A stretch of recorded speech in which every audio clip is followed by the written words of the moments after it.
Good, very good improvement. Keep it up.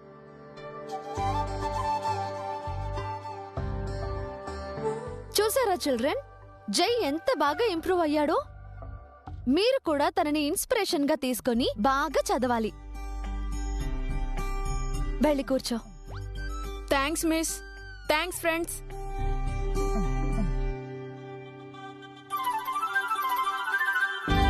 అన్నయ్యకి ఇంత బాగా మ్యాథ్స్ చేయడం ఎలా వచ్చింది?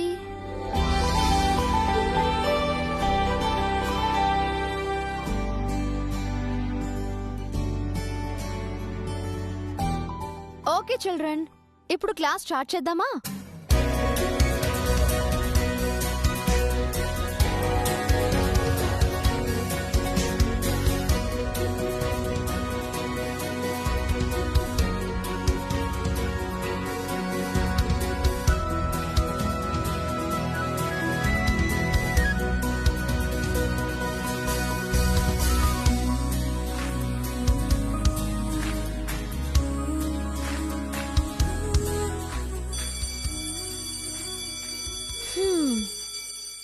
Okay, children. See you.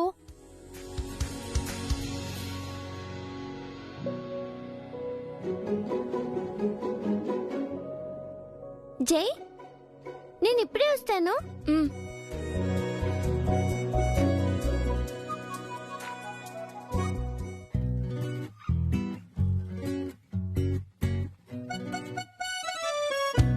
Mummy, sorry. ఇంట్లోనే నేను మమ్మీని, స్కూల్లో నేను మిస్సు. తెలుసు. ఏంటి? క్లాస్ లో నన్ను సమ్ ఎందుకు సాల్వ్ చేయనివ్వలేదు? మిస్ ని ఇలా క్వశ్చన్ చేయొచ్చా? స్టూడెంట్ గా అడిగి రైట్ నాకుంది. అబ్బో, నీకు రైట్ ఉంటే నాకు రీజన్ ఉంది. ఏంటా రీజన్? నీకు ఆన్సర్ తెలుసని నాకు తెలుసు. ఎలా తెలుసు? నేను సాల్వ్ చేసినప్పుడే కదా తెలుస్తుంది. నీ కళ్ళల్లో నాకు ఆ కాన్ఫిడెన్స్ కనిపించింది. అయితే మాత్రం నన్ను డిసప్పాయింట్ చేస్తావా? నేనక్కడే సాల్వ్ చేసింటే ఫ్రెండ్స్ నాకే క్లాప్స్ కొట్టేవారు కదా. నీకు క్లాప్స్ పడకపోతాయి, ఎగ్జామ్స్ లో మార్క్స్ పడతాయి కదా.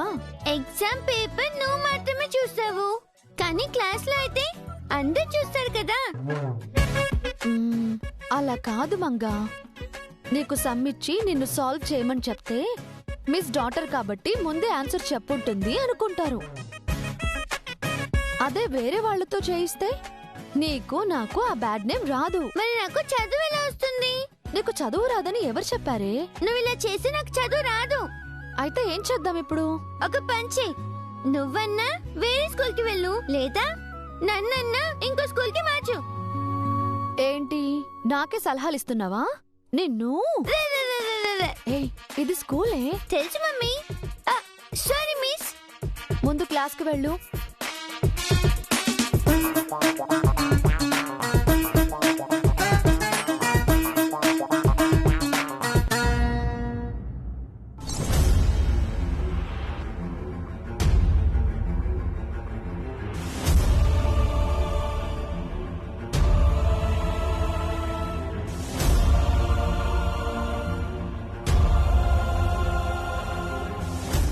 ఇందాక అభి దివ్య గురించి చెప్పాడని శశి ఇంకా రగిలిపోతా ఉంది.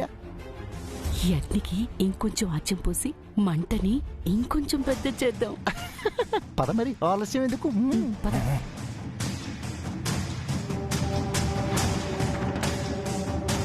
ఏంటమ్మా శశి, అలా కోపంగా వచ్చేసావు? నేనెందుకు వచ్చానో మీకు తెలీదా? తెలిసిన విషయమే అనుకో, కానీ పదే పదే నువ్వు అలా దివ్య గురించి మండిపడితే ఎట్టాగమ్మా? అవి ఏమనుకుంటాడు చెప్పు? ఓ, మీ మనవడు ఏమనుకుంటాడో అనే తప్ప నా గురించి మీరు ఆలోచించరన్నమాట. భలే దానివమ్మా. అభి మా మనవడే కాదను, కాని వాడికంటే నువ్వే ఎక్కువమ్మా. అవునమ్మా, అమ్మా నాన్న లేని ఆడపిల్లవో, అన్నయ్య కూడా లేడో, నీకు మేం తప్ప ఎవరున్నారు చెప్పు? అయినా దివ్య అంటే నీకెందుకమ్మా అంత కోపం?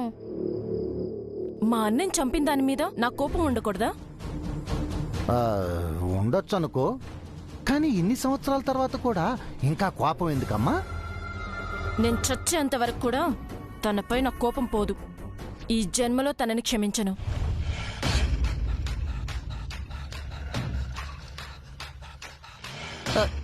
నువ్వేమో ఇలా అంటున్నావమ్మా, అవతల అభి ఏమో ఈ రోజు నుంచి తనే దివ్యని వెతుకుతాను అంటున్నాడు.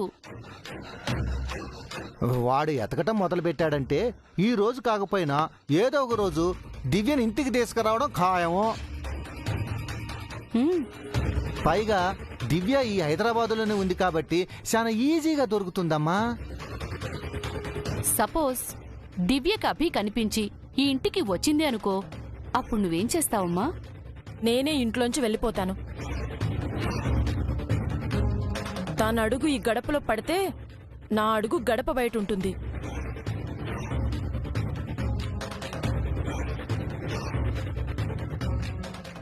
నువ్వు ఇంకా తెలివైందా అని అనుకున్నావమ్మా. ఎంత తెలివి తక్కువగా ఆలోచిస్తున్నావేందే? ఏమంటున్నారు? ఎవరో ఏదో అన్నారని నీ ఇల్లు ఒళ్ళు కాల్చుకుంటావమ్మా? దివ్య ఈ ఇంటి ఆడపడుసు మాత్రమే.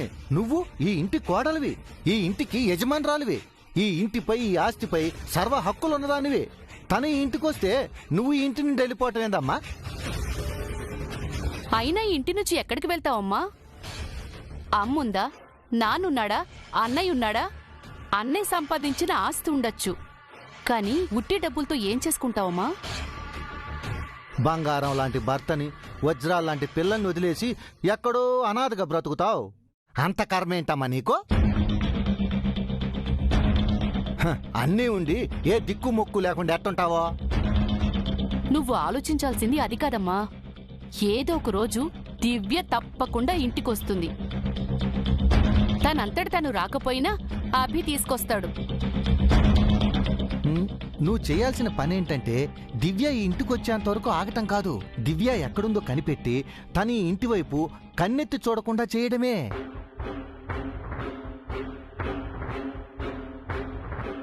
దివ్య పౌరుషంతో ఇంటి నుంచి వెళ్లిపోయింది.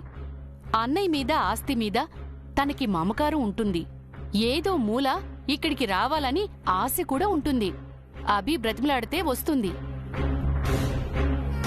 నువ్వు ఆ ఆశ మీద దెబ్బ కొట్టాలమ్మా.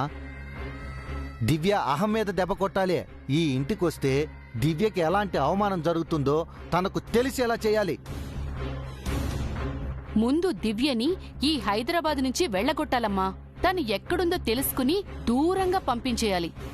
అభి ఎప్పటికీ తెలుసుకోలేనంత దూరంగా పంపించేయాలి. ఆ పని నువ్వు ఆ అభికి తెలియకుండా చేయాలమ్మా. అభి దివ్య కోసం వెతుకుతూ ఉంటాడు. దివ్య ఎప్పటికీ తిరిగి రాదని నీకు మాత్రమే తెలుసు కాబట్టి ఇంట్లో ఏ గొడవ ఉండదు. నువ్వు ప్రశాంతంగా ఉండొచ్చు. ఒక్కసారి ఆలోచించమ్మా.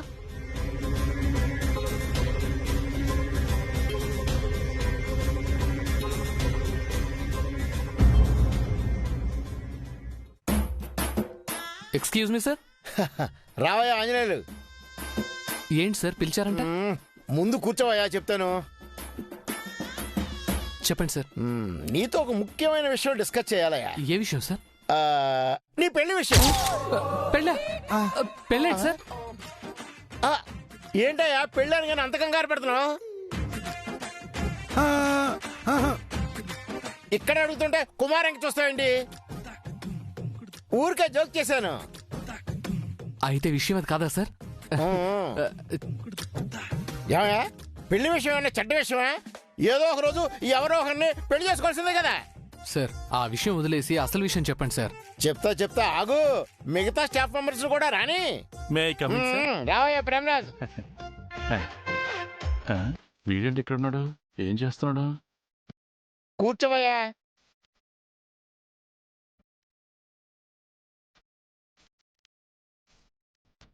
చెప్పండి సార్. క్లాసులు ఎలా జరుగుతున్నాయి? చాలా బాగా జరుగుతున్నాయి సార్. మన మొహం ఏంటి ఆనందం తగ్గట్టు పెట్టావు? అది నా అసలు విషయం జరగట్లేదు సార్. అసలు విషయం అదొక దరిద్రమైన చండాలమైన పని సార్. కుమార్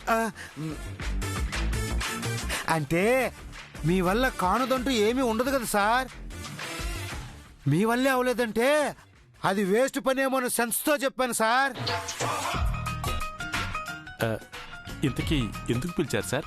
ఉండవయ్యా, మిగతా స్టాఫ్ ను కూడా రమ్మని చెప్పాను. వచ్చిన తర్వాత చెప్తాను. Excuse me sir. రామ్మా జానకి, రా కూర్చో.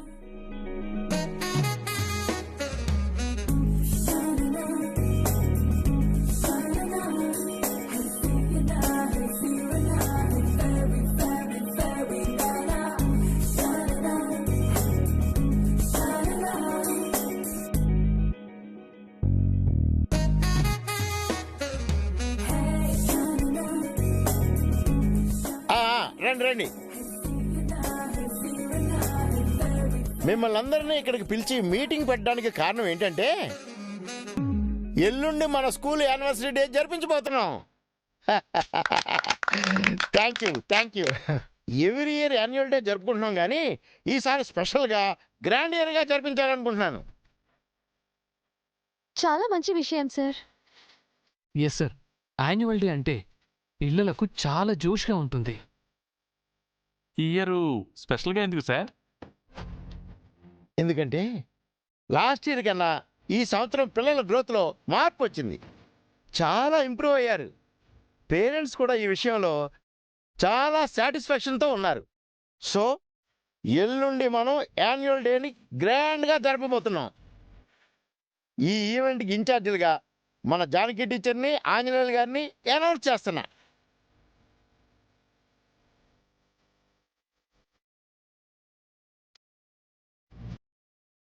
వాళ్ళనే ఎందుకు సార్? ఎందుకంటే వీళ్ళొచ్చిన తర్వాతనే పిల్లల చదువుల్లో, ఆటల్లో, పాటల్లో అన్నిట్లో మంచి ఇంప్రూవ్మెంట్ వచ్చింది.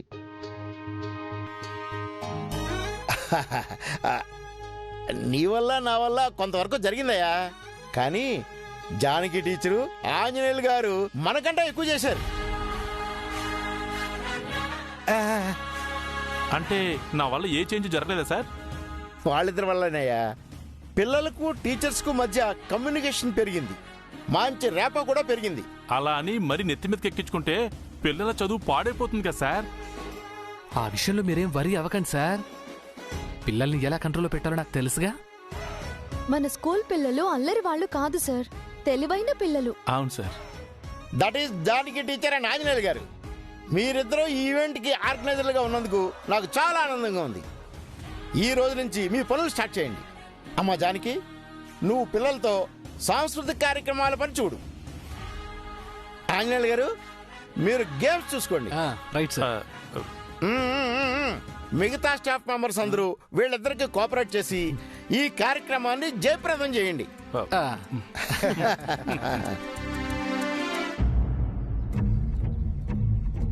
శ్రేయ, నువ్వు నాతో మాట్లాడవా? పో, నేను నీతో మాట్లాడను. ఎందుకు? ఆ మంగకి నన్ను సారీ చెప్పమంటావా? నువ్వు తప్పుగా మాట్లాడావు, సారీ చెప్పమన్నాను. నేనేం తప్పుగా మాట్లాడాను? మంగతో నువ్వు అలా బిహేవ్ చేయకూడదు. తనతో అలాగే ఉండాలి. తనని ఎక్కడ పెట్టాలో అక్కడే పెట్టాలి. తనతో క్లోజ్ గా ఉండకూడదు. అసలు తనతో మాట్లాడకూడదు. ఎందుకని ఇదంతా చేయాలి? ఎందుకంటే తను మన ఎనిమి. తన వల్లే మన ఇంట్లో మమ్మీ డాడీ గొడవ పడ్డారు. లేదు శ్రేయ, దానికి మంగకి సంబంధం లేదు. స్కూల్లో ఇది వరకు అందరూ మనకే రెస్పెక్ట్ ఇచ్చేవారు, ఇప్పుడు మంగకి ఇస్తున్నారు. తను బాగా చదువుతుంది, అందుకే అందరూ తనకి రెస్పెక్ట్ ఇస్తున్నారు. ఏం కాదు, తనకంటే మనమే బాగా చదువుతాం.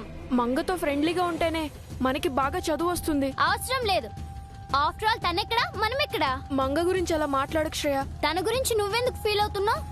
నువ్వు బాగా మారిపోయావన్నయ్య. ఇంట్లో ఒకలా, స్కూల్లో ఒకలా ఉంటున్నావు. ఎందుకు? ఏమో తెలీదు.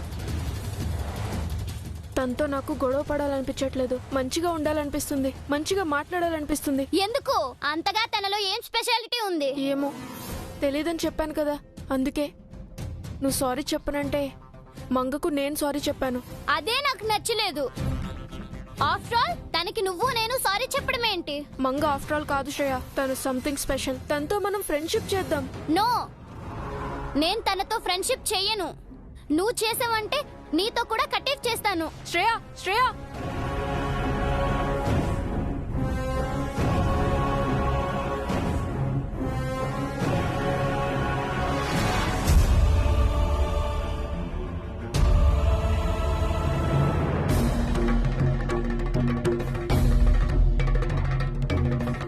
జై, సారీ, నా వల్లే కదా నువ్వు శ్రేయతో గొడవ పడుతున్నావు. అదేం లేదు మంగ, తనకు కొంచెం కోపం అంతే. నా కోసం నువ్వు శ్రేయ గొడవ పడకండి జై. మీ ఇద్దరు మంచిగా ఉండాలి, హ్యాపీగా ఉండాలి. తన కోపం అంతా ఇక్కడే మంగ.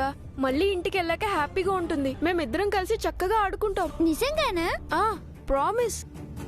అవును, ఇందాక క్లాస్లో నాకు ఆన్సర్ ఎందుకు చూపించావు? అందరి ముందు నువ్వు షేమ్ అవ్వకూడదు అనిపించింది. అందరూ నీకు చప్పట్లు కొట్టాలి అనుకున్నాను. ఎందుకు? ఏమో తెలీదు. నాకు నువ్వు అంటే ఇష్టం లేదని నీకు తెలుసు కదా, ఎందుకు నన్ను సపోర్ట్ చేస్తున్నావు? మా మమ్మీ చెప్పింది.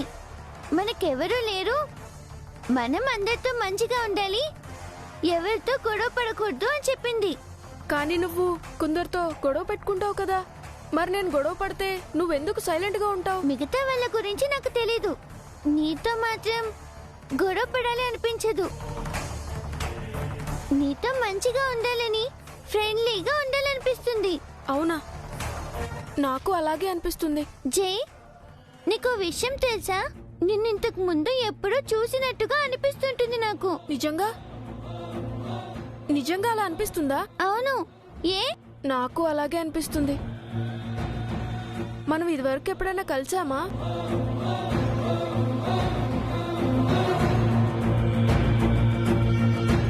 ఎక్కడ మనం కలిసాం? అప్పుడు మనం ఫ్రెండ్సా, ఎనిమీసా, ఎలా ఉండేవాళ్ళం? ఏమో నాకు గుర్తులేదు జై, కానీ నువ్వు శ్రేయ గొడవ పడకూడదు, నాకు బాధగా ఉంటుంది. తన ఇంటికి వెళ్ళిన తర్వాత నాతో బానే ఉంటుంది, కానీ మనం ఫ్రెండ్స్ గా ఉందామా మంగా? ఫ్రెండ్సా? అవును, నేను ఇదివరకు అడిగాను కదా, ఇక నుంచి నువ్వు నేను friends.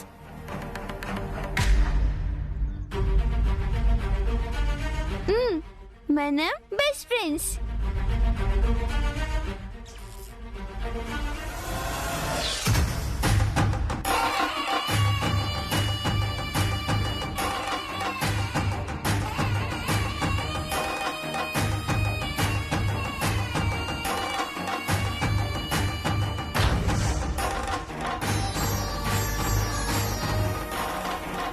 Congress madam, congress sir. మన స్కూల్ ఈవెంట్ ని మీరు కలిసి చేయబోతున్నారు. కలిసి కాదు కుమార్, మేడం గారు ఈవెంట్ ఇన్ఛార్జ్, నేను అసిస్టెంట్. అయ్యో అదేం లేదండి, మనం ఈక్వల్, సమానంగా బాధ్యతలు తీసుకుని కలిసి పనిచేద్దాం. మీరిద్దరు ఇలా మాట్లాడుతూ ఉంటే చిలక గోరింకలు మాట్లాడుకున్నట్టే ఉంది మేడం.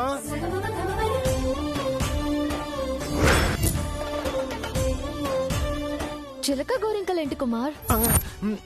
సారీ మేడం, ఏదో అనుపోయి ఇంకేదో అనేసాను, వెరీ సారీ. నన్ను అంజీ సార్ని అలా పోల్చకూడదు కుమార్. అమ్మయ్యా, నా జానుకి అంజీగడి గురించి క్లారిటీ ఉంది. నేను Anji sir made for each other అనాలి.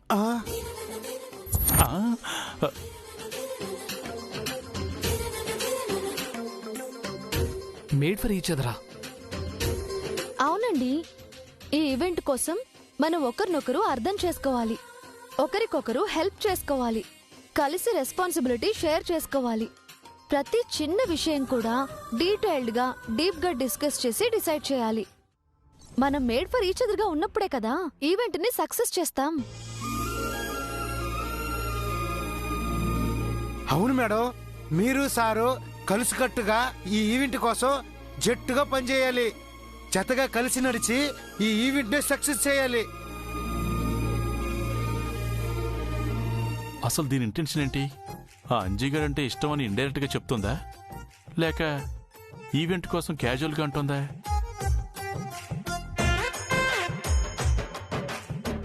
అంజు సారు ఏ లోకంలో ఉన్నారు సార్? ఈ లోకంలోకి రాని సార్. సో ఎక్కడి నుంచి స్టార్ట్ చేద్దాం అంజీ గారు? ప్రిన్సిపల్ సార్ చెప్పారు కదండి, నేను గేమ్స్ చూసుకుంటాను, మీరు కల్చరల్ ప్రోగ్రామ్స్ చూసుకోండి.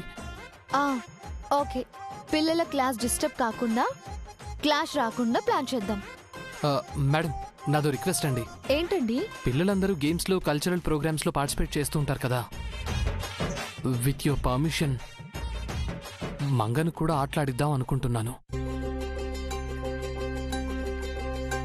వద్దు సార్, మంగమ్మకి హెల్త్ బాగలేదు, ఏదైనా జరగరానిది జరిగితే మేడం గారికి సమస్య వస్తుంది. ఏ ప్రాబ్లం రాకుండా నేను చూసుకుంటాను, మంగను దగ్గరుండి కేర్ చేస్తాను, ప్లీజ్. నా మాట వినండి సార్, రిస్క్ తీసుకోకండి. మంగమ్మ మేడం గారికి కావాలి సార్. మేడంకి మంగను దూరం చేసే ఉద్దేశం నాకు లేదు కుమార్. అనారోగ్యం వల్ల మంగ తన ఆనందాలకు సంతోషాలకు దూరం అవుతోంది. తగిన జాగ్రత్తలు తీసుకుని మంగను హ్యాపీ చేయడమే నా ఉద్దేశం. ఇది మీ నైబర్గా అడగటం లేదు మేడం, ఒక పీటీ మాస్టర్గా అడుగుతున్నాను. అది కాదు సార్. వెయిట్ కుమార్. మంగని ఆడించడానికి నేను యాక్సెప్ట్ చేస్తున్నాను.